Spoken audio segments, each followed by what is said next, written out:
Here at home, a new tool to help victims of stolen cars and stolen car parts is finally up and running in Minnesota. Over the last 2 years, investigative reporting by our own Eric Rasmussen prompted calls for a statewide database tracking transactions at scrap yards across Minnesota.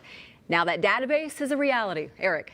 It is, Lindsay. A new law required every scrap metal recycler to start reporting transactions to a new database starting last month. Now, law enforcement is already praising the new system, while early reviews from the scrap industry are not exactly glowing.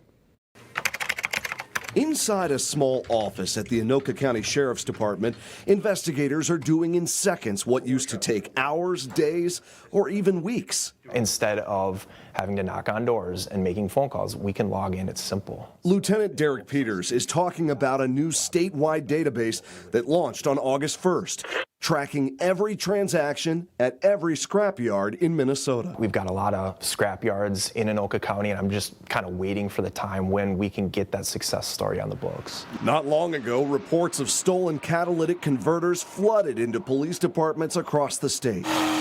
Cut from cars in seconds, scrapped for their precious metals, costing victims hundreds or even thousands of dollars. The gas engine kicked in and the noise was pretty obvious. Our 5 Investigate series, Scrapped, has followed this issue for 2 years.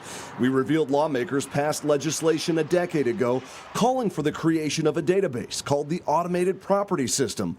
But that part of the bill was quietly repealed. People are really hungry for a response. Amid a new crime wave, lawmakers revived the idea of a statewide database last year, and the governor signed it into law. From everything we've seen, we do believe that this will have an impact on this type of theft in Minnesota. Now we've learned the Minnesota Bureau of Criminal Apprehension selected the company Leads Online out of 7 bidders to build and operate the database.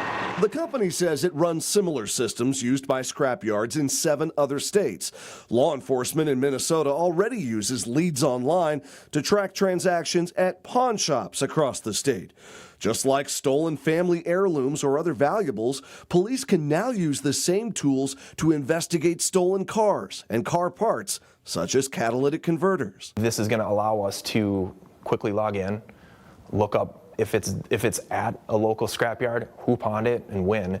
And that's information that people care about. That's information that people deserve if we've got it. From the recycler's perspective, how is it going?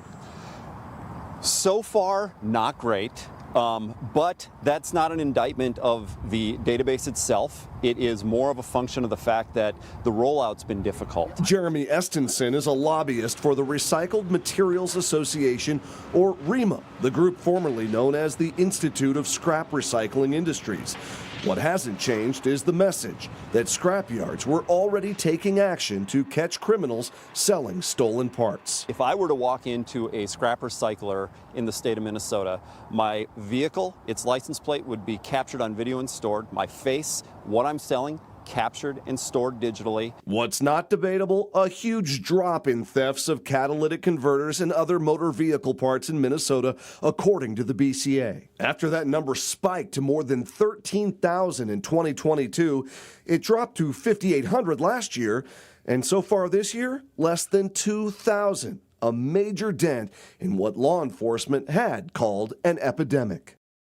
And like so many things, there might not be a single reason for that big drop in catalytic converter thefts. In addition to Minnesota's new law, the feds busted a nationwide theft ring back in 2022. And since then, the prices of precious metals found inside those catalytic converters have also dropped. Thank you very much, Eric. 5 Investigates gets results.